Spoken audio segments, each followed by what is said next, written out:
라이언 일병 구하기 짤짤을. 오늘은 영화 라이언 일병 구하기 후기를 적어볼까 합니다. 솔직히 라이언 일병 구하기 후기를 적고 싶은 생각은 했었지만 진짜로 후기를 쓰게 될 줄은 몰랐는데요. 제가 저번주에 적은 배우 톰 시즈모어 별세 소식 글의 댓글을 보던 중 라이언 일병 구하기가 언급이 되어서 급 후기 뽐뿌가 왔습니다. 라이언 일병 구하기는 솔직히 워낙 유명한 영화라서 후기를 적어야 하나 싶기도 했는데요. 근데 생각해보니 라이언 일병 구하기가 무려 1998년에 개봉한 작품이라 무려 25년 전에 개봉한 작품입니다. 아무래도 개봉한 지 아주 오래된 영화라 안 보신 분들이 많을 것 같기도 해서 이번에 한번 후기를 적어봅니다. 라이언 일병 구하기는 솔직히 극장에서 못 봐서 매우 뼈저리게 후회하는 작품입니다. 물론 저 당시에 제가 멋대로 영화를 보러 다닐 만한 나이도 아니고 상영 등급 나이 때문에라도 볼 수도 없었는데요. 그래도 극장에서 관람하지 못한 게 많이 후회됩니다. 이런 영화는 진짜 집에서 보면 느낌 별로 안 살고 극장에서 봐줘야 제맛인데 정말 여러모로 후회됩니다. 요거 재개봉 안 하나? 그럼 지금부터 라이언 일병 구하기 후기를 지금부터 적어보겠습니다. 이번 후기도 스포는 없습니다. 초반부터 아주 강렬하게 시작하는 라이언 일병 구하기. 영화 라이언 일병 구하기는 그 유명한 스티븐 스필버그 감독의 작품입니다. 스티븐 스필버그 감독은 워낙 유명한 감독이죠. 주라기 공원, 쉰들러 리스트, 조스, E.T. 그리고 최근에 개봉한 더 파벨만스까지 작품성과 흥행성을 동시에 잘 잡은 영화를 많이 만들어냈습니다. 근데 제가 정말 매우 대표작만 적은 거고요. 제가 대표작으로 언급하지 않은 영화들 외에도 스티븐 스필버그 감독은 명작들을 많이 연출했습니다. 출연진은 존 H. 밀러 대위 역의 톰 행크스, 마이크 호바스 중사 역이, 톰 시즈모어, 제임스 프랜시스 라이언 일병 역의 맷 데이먼, 에이드리안 카파조 일병 역의 빈 디젤, 다니엘 잭슨 이병 역이, 베리 페퍼 등 유명한 배우들과 어디선가 한번 봤었던 배우들이 많이 섞여 있습니다.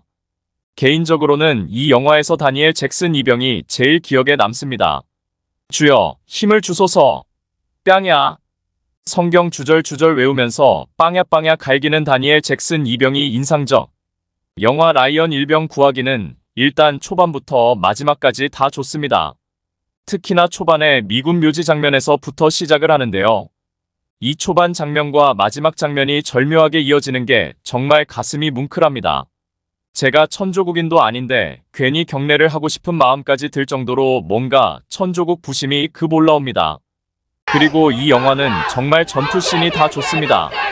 영화 초반에 나오는 노르망디 상륙 작전부터 시작해서 영화가 끝날 때까지 나오는 전투씬이 진짜 다 모조리 좋습니다.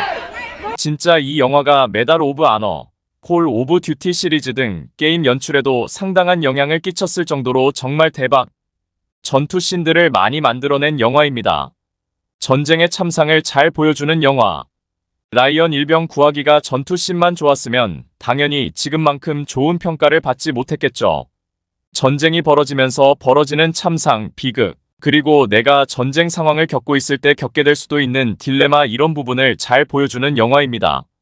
스포일러라서 말은 못하겠지만 이 영화에서 아주 상당히 암 걸리게 만드는 캐릭터가 있는데요. 이게 영화로 봐서 그렇지 솔직히 생각을 해보면 누구나 전쟁을 실제로 겪으면 이렇게 행동할 수도 있지 않을까 하는 생각도 들게 만드는 영화입니다. 라이언 일병 구하기는 고증도 잘했고 잘 만든 전투씬도 훌륭합니다. 그리고 전쟁이 벌어지면서 발생할 수 있는 여러 인간 군상들을 보여주는 영화라 이런 부분이 상당히 인상 깊은 영화입니다. 여러 인간 군상들을 보여주는 전쟁 상황. 지금까지 영화 라이언 일병 구하기 후기를 적어보았습니다. 사실 이 영화가 단점이 없지는 않은데요. 아무래도 노빠꾸로 전쟁 영화의 참상을 보여주는 영화이니 초반부터 수위가 셉니다. 신체 부위 어디 하나 날아가고 어디 튀어나오고 구멍 슝슝 등등. 그리고 중간중간 전투씬에서도 노빠꾸 수준이라 역시 수위가 좀 있습니다. 그래서 좀 수위 센 거 못 보시는 분들에게는 좀 추천하기는 어렵겠네요. 그리고 상영시간이 2시간 49분이라 상영시간이 짧지 않습니다. 근데 개인적으로는 상영시간이 거의 3시간에 가깝지만 딱히 시계 안 보고 영화 끝까지 볼 정도로 재밌게 봤습니다. 길 수도 있는 상영 시간이 단점이라면 단점이겠지만 그냥 이 정도 단점 지적도 트집 수준입니다. 라이언 일병 구하기는 1998년에 개봉한 영화이지만 개인적인 생각으로는 아직도 이 영화를 능가한 2차 세계대전 영화는 없어요. 라이언 일병 구하기는 1998년에 제작한 영화라고 믿기 어려울 정도로 지금 봐도 퀄리티가 좋은 영화이고요. 전쟁씬, 영화의 스토리, 전쟁의 참상을 잘 알려주는 부분 등등 정말 완성도가 높은 영화입니다. 아직 이 영화를 보지 않으신 분들은 이번 기회에 보는 걸 강력 추천합니다. 그럼 이상으로 톰 시즈모어가 좋은 곳으로 떠났기를 빌며 이상으로 글을 마칩니다. 영화 라이언 일병 구하기 다락실. 어느 날 한 노인이 가족과 함께 노르망디 미국인 묘지 기념관을 방문한다. 묘비에서 그는 고뇌에 빠지고 무릎을 꿇는다. 1944년 6월 6일 아침, 미군은 노르망디 침공의 일환으로 오마하 해변에 상륙을 한다. 그들은 요새화된 독일 수비진을 공격하고 큰 손실을 입는다. 제2레인저 대대의 존 밀러 대위가 해변에서 탈출을 지휘한다. 해변의 다른 곳에서는 죽은 병사가 피투성이로 파도 속에 엎어져 있고 짐에는 라이언이라고 적혀 있다. 미국 워싱턴 D.C.에서 조지 마샬 장군은 라이언 가문의 4아들 중 3명이 전사를 했고 넷째 아들 제임스 프랜시스 라이언이 노르망디 어딘가 있는 101 공수사단 소속이라는 사실을 알게 된다. 에이브러햄 링컨은 빅스비의 편지를 큰 소리로 읽은 후 마샬은 라이언을 집으로 데려오라고 명령을 한다. 디데이 3일 후 존 밀러 대위는 라이언을 찾아서 데려오라는 명령을 받는다. 그는 마이클 호바스, 리처드 레이번, 아드리언 카파조, 스탠리 멜리시, 다니엘 잭슨, 의무병 어윈 웨이드, 통역관 티모스 이, 어팸 7명을 뽑는다. 아드리언 카파조는 독일 저격수에 의해서 살해되고 그 후 독일 저격수는 다니엘 잭스에 의해 살해된다. 그들은 제임스 라이언 일병을 찾았지만 그는 제임스 프랜시스 라이언이 아니라 제임스 프레데릭 라이언이었고 그들이 찾던 사람이 아니라는 걸 알게 된다. 지나가는 병사들에게 존 밀러 대위는 제임시스 프랜시스 라이언은 중요 다리를 방어하고 있다는 사실을 듣게 된다. 라멜 근처에서 존 밀러 대위는 부하들이 불안해함에도 불구하고 버려진 레이더 기지에서 독일 기관총 위치를 무력화하기로 결정한다. 그 과정에서 어윈 웨이드가 죽임을 당한다. 티모스 이, 어팸의 재촉에 존 밀러 대위는 살아남은 독일 군인을 처형하지 않고 석방시킨다. 존 밀러의 지도력으로 자신감을 잃은 리처드 레이번은 탈영 의사를 밝혀 마이클 호바스와 대립한다. 존 밀러는 민간인 시절 자신이 고등학교 영어 선생님이었다는 걸 밝히고 대치 상황을 풀어나가고 결국 리처드 레이번은 팀에 남기로 한다. 라멜에서 그들은 임박한 독일군의 공격에 맞서서 핵심 다리를 방어하기 위해 준비하는 소수의 낙하산 부대들 가운데 라이언을 발견한다. 존 밀러는 라이언에게 형제들이 죽었고 집으로 데려오라는 명령을 받았다고 말한다. 라이언은 형제들의 죽음에 괴로워하지만 자리를 뜨려고 하지 않는다. 존 밀러는 다리를 방어하기 위해서 그의 부대와 힘을 합친다. 영화 라이언 일병 구하기 줄거리 결말. JSS 기갑사단은 독일 보병의 보호를 받으며 타이거 탱크 2대, 마더 탱크 구축함과 함께 도착한다. 독일에도 큰 피해를 입히지만 다니엘 잭슨, 스탠리, 멜리시, 마이클 호바스와 함께 거의 모든 낙하산 부대원들이 살해된다. 티모스 이, 어팸은 두려움에 꼼짝하지 못한다. 존 밀러는 다리를 파괴하려고 하지만 전투부대에 다시 합류한 레이더 기지에서 풀려난 독일 포로가 쏜 총에 맞는다. 존 밀러는 다리 기폭 장치를 회수하려고 기어가다가 탱크에 권총을 쏜다. 탱크가 다리에 도달하고 미국 T-51 머스탱이 탱크를 파괴하고 그 후 미국 장갑부대가 도착해 나머지 독일군을 물리친다. 독일군이 완전히 후퇴하고 티모스 이, 어팸은 숨어있던 독일 포로가 존 밀러에게 총을 쏘는 걸 목격하고 그를 사살하는데 다른 독일 병사들까지는 죽이지 않는다. 티모스 이, 어팸은 리처드 레이번, 제임스 라이언과 같이 존 밀러의 시신을 바라본다. 현재 제임스 라이언은 존 밀러와 그의 부대의 과거 희생에 감사를 표하며 밀러의 무덤 앞에 서 있다.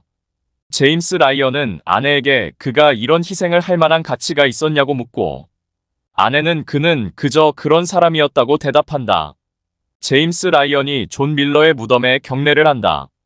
라이언 일병구하기 나무위키 스티븐 스필버그 연출 톰 행크스 주연의 1998년 전쟁 영화 제2차 세계대전의 노르망디 상륙작전을 시작으로 라이언이라는 병사를 구하기 위한 구출 부대의 여정을 그린다. 전쟁 영화의 교과서이자 불후의 명작으로 손꼽히며 스티븐 스필버그에게 두 번째 아카데미 감독상을 안겨준 작품이다. 흥행 면에서도 대성공하였다. 사실적이면서도 거대한 스케일의 전쟁 묘사는 이후 전쟁 영화들이나 게임 등에 큰 영향을 주었다. 2. 예고편 생략 3. 시놉시스 1944년 6월 6일 노르망디 상륙작전 오마하 해변에 대기하고 있던 병사들은 한치 앞도 내다볼 수 없는 긴장된 상황과 두려움을 감출 수 없었다. 노르망디 해변을 응시하는 밀러 대위와 가장 어려운 임무를 수행해야 할 두려움에 지친 그의 대원들. 몇 번의 죽을 고비를 넘기고 맡은 바 임무를 완수하지만 사명제가 전사하고 적진에서 실종된 유일한 생존자인 막내 라이언 일병을 위한 미 행정부의 특별한 임무를 맡게 된다. 단 한 명의 목숨을 구하기 위해 8명이 위험을 감수해야 할 상황에서 대원들은 과연 라이언 일병 한 명의 생명이 그들 8명의 생명보다 더 가치가 있는 것인지 끊임없는 혼란에 빠진다. 하지만 지휘관으로서 작전을 끝까지 책임지고 성공적으로 완수해야 할 밀러는 부하들을 설득해 다시 라이언 일병이 있다는 곳으로 향한다. 마침내 극적으로 라이언 일병을 찾아낸다. 하지만 라이언은 다리를 사수해야 할 동료들을 사지에 남겨두고 혼자 돌아가는 것을 거부하는데 4. 등장인물 생략 5. 줄거리 생략 6. 조지 마셜의 편지 존 H. 밀러 대위의 죽음과 마지막 편지 이 영화는 조지 마셜의 편지를 육성으로 낭독하는 것으로 끝이 난다. 3. 친애하는 라이언 여사님 귀하의 아드님인 제임스 라이언 일병이 무사하며 바로 지금 유럽에서 귀향 중임을 알려드릴 수 있게 되어 커다란 기쁨으로 생각합니다. 전방에서의 보고에 따르면 라이언 일병은 세계의 폭정과 압제를 없애기 위한 이번 전쟁에서 본인 형제들의 비극적인 전사 소식에도 불구하고 남다른 용기와 헌신을 통해 전투 임무를 수행한 것으로 전해졌습니다. 본인은 전쟁성 장관과 여러 미군 장병들 그리고 국민과 함께 기쁨을 함께하며 부디 귀하께서 아드님과 함께 오래도록 건강과 행복을 누리시길 진심으로 기원합니다. 막내 아드님의 무사 귀환에도 불구하고 그 무엇도 귀하와 미국의 수많은 가족이 이번에 비극적인 전쟁으로 입은 손실을 대신하지는 못할 것임을 잘 알고 있습니다. 이에 저는 오랫동안 지금의 길고 어두운 위험 속에서 스스로를 견딜 수 있도록 해준 한 구절을 나누고자 합니다. 부디 주님께서 부인의 괴로움을 달래주시고 사랑하는 이들과의 추억을 고이 간직하시고 자유의 재단 앞에 큰 희생을 치렀다는 것에 자긍심을 가지시기를 기도드립니다. 마이너스 에이브러햄 링컨 마이너스 육군 참모총장 조지시 마셜 올린 마이너스 7. 해설 라이언 일병 구하기는 기본적으로 라이언이 집에 돌아가기까지의 구출팀이 겪은 일을 1998년작 중 현재의 늙은 라이언이 회상하는 구조지만 실제로 라이언이 회상할 수 있는 부분은 구출팀과 만난 후뿐이다. 그 전까지 라이언은 구출팀과 동행하지 않았기 때문에 당연히 무슨 일이 일어났는지 알 수 없다. 라이언의 회상이 오롯이 영화로 표현됐다고 이해하기보단 주제의식의 더 효과적인 전달을 위해 영화적 장치로서 회상하는 구조가 선택됐다 정도로만 보는 것이 바람직하다. 다만 구출팀 중 생존자가 2명이나 있었기 때문에 그 둘이 전역하기 전에 라이언에게 그 전에 무슨 일이 일어났는지 말해줬다고 가정하면 앞뒤가 맞을 수도 있다. 이 2명의 생사 여부는 확실치 않다. 노르망디 전투 이후에도 제1레인저 대대는 프랑스의 브레스트 전투, 휘르트겐 숲 전투에 참전했기 때문이다. 어펌이 속해있던 제25보병사단의 경우 전쟁이 끝날 때까지의 생산률이 무려 200%가 넘었지만 어팸은 비전투병이었으니 무사히 살아남았을 가능성이 높다. 이 이야기는 미 해군의 경순양함 USS 주노에 탑승한 수병 설리번 5형제가 태평양 전쟁 때 과달카날 해전에서 USS 주노가 격침되면서 전부 전사해버린 비극에서 시작되었다. 이 사건 이전부터 미군에는 가족관계인 장병들이 같은 함정에 탈 수 없다는 규정이 있었지만 이 사건 이후로는 더더욱 철저히 지켜진다. 5. 왜 극중에서 구출부대가 파견됐는가 하면 라이언 일병극 중 또 다른 주인공이자 제101 공수사단 소속의 공수부대원이 있던 D7일 전후의 노르망디 지역은 상계된 공수부대 중 약 780%의 대원이 괴멸당하고 생존한 부대원들마저 아직 모두 모이지 못하여 계속적으로 희생당하는 극한의 상황이었기 때문이다. 그래서 라이언이 살았는지 죽었는지 살아있다면 어디 있는 건지 제대로 된 확인을 할 수가 없었기 때문에 결국 구출부대라는 것이 편성되어 파견된 것. 실제로 노르망디 상륙작전, 즉 오버로드 작전의 성공은 D31에도 성공을 겨우 확신하냐 마냐 하는 수준이었다. 오버로드 작전 자체가 파리 수복까지가 작전 계획인지라 상륙한 게 전부가 아니었기 때문이다. 극중 라이언의 모티브가 된 인물은 2차 대전 당시 미 육군 제101 공수사단 51년대 3대대에서 복무한 프레더릭 닐런드 프레드릭 나일런드 병장이다. 이 사람에 대해서는 밴드 오브 브라더스에서도 짧게 언급된다. 이지 중대의 워렌 먹과 도널드 멀라키와는 입대 전부터 친구 사이였다고 한다. 영화 속 라이언과 비슷하게 닐런드 사형제들은 설리번 형제와 같은 참사를 막기 위해 각각 다른 부대에 흩어져 복무했음에도 비슷한 시기에 형제 셋이 태평양 전선 뉴기니와 노르망디의 유타와 오마하에서 전부 죽거나 실종되었다. 유기 때문에 하나 남은 닐런드는 본토로 귀국 조치되었다고 한다. 영화와 달리 감동적인 구출작전 같은 것은 없었으나 상부에서 귀국 조치를 명령하자 프레데릭 닐런드는 전우들을 버리고 갈 수 없다고 버티는 군인 정신을 보여주었고 결국 아버지까지 설득하러 와야 했다. 밴드 오브 브라더스의 3부에 나오는 카랑탕 지역에서 열심히 싸우던 중에 닐런드가 속한 51년대의 군종 신부가 닐랜드의 집으로 이들 형제의 사연을 편지로 알린 것이 계기가 되어 귀국 조치가 이루어졌다고 한다. 8. 사운드 트랙 9. 평가 역사상 가장 뛰어난 전쟁 영화 중 한 편이라고 불리는 명작으로 시들어가던 2차 세계대전 전쟁 영화의 제2의 유행을 불러일으켰고 이 영화의 영향을 받아 만들어진 게임 메달 오브 아너 얼라이드 어설트 이후 수많은 FPS 게임에서도 라이언 일병 구하기를 참고했을 정도다. 7라이언 일병 구하기는 당시 할리우드에서 베트남전 영화에 밀려있던 2차 대전 영화가 부활하는 계기가 된다. 영화 기법면에서도 다른 장르의 영화들에게 큰 영향을 주었는데 오래된 필름 느낌을 주기 위한 거친 입자의 영상, 흔들리는 시점의 핸드헬드 기법을 적극 사용해 보다 사실적인 느낌을 주었다. 특히 이 영화 이전까지 전쟁 영화에서의 전투씬은 실제의 전투 장면이라기보다 주인공 위주의 카메라샷과 드라마적 연출이 가미된 게 대부분이었고 실제 전투 장면과도 거리가 멀었다. 그러나 이 영화는 핸드헬드 기법을 이용해서 영화를 넘어서 전쟁의 현장 자체를 체험할 수 있게 했다. 특히 전장에서 매우 험하게 구르는 종군 기자들의 필름 카메라가 어딘가 망가져서 사진이 왜곡 또는 훼손되어 찍히는 느낌까지 구현하기 위해 일부 장면은 카메라를 고의적으로 망가뜨린 상태로 촬영했다. 정확히는 카메라의 셔터를 일부러 오작동하도록 바꿔서 필름을 빛이 노출되면 안 되는 타이밍에 노출시키면서 촬영에 빛이 새는 느낌으로 찍히도록 만든 것. 초반에 체코인 병사 사살 장면에서 화염 등 화면 내에 잡히는 빛이 위로 쭉 뻗쳐 있으며 화면 아래에서도 빛이 새어 들어오고 있고 어팸이 스팀보트 윌리를 사살하는 장면은 그냥 봐도 카메라가 고장난 거야, 일부러 필터를 쓴 거야? 싶을 만큼 화면 전체에 빛이 새는 걸 볼 수 있다. 아이러니하게도 둘 다 항복한 적군 병사를 부당하게 사살하는 장면이다. 고증면에서는 아예 흠결이 없는 건 아니지만 전문가가 아닌 이상 쉽게 알아차리기 어려울 정도로 정교하며 결정적으로 영화의 흐름에 중요한 것도 아니다. 연출의 디테일도 훌륭하다. 실제 참전 용사가 극장에서 이 영화를 보고 나서 눈물을 흘리며 그때와 다른 건 냄새뿐이었다. 고 인터뷰한 일화가 유명하고 미국 전역에서 참전 용사들은 영화를 보고 PTSD를 호소했다. 영화 개봉 후 2주 동안 미국 퇴역군인부에 전문적인 도움이 필요하다는 전화가 100통이 넘게 걸려왔는데 이는 1997년 내내 받은 전화보다 많은 것이었다.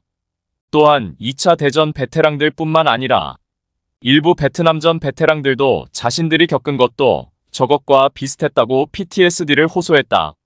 한편 그 유명한 리처드 윈터스도 영화를 보고 충격을 받았지만 베테랑들에게 라이언 일병 구하기를 꼭 보라고 권하고 다녔다. 사실적인 전투 장면을 위해 카메라가 주인공을 클로즈업하여 뒤쫓는 것이 아니라 곳곳에 전투가 벌어지고 장병들이 쓰러지거나 산산조각 나는 모습을 있는 그대로 보여준다. 폭격으로 인해 다리가 잘리는 모습, 내장이 튀어나온 채로 엄마를 부르짖는 병사, 한쪽 팔이 날아간 병사가 잘린 팔을 찾아 떠돌아다니는 모습, 얼굴이 포탄에 뭉개져 사망한 통신병, 수통에서 피를 쏟는 의무관, 20기관포로 인해 온몸이 터져버리는 병사들 등등 잔혹한 장면이 제법 나오는데도 15세 관람가다. 총상을 입고 쓰러지는 장면 또한 세세한 신경을 쓴 것으로 보인다.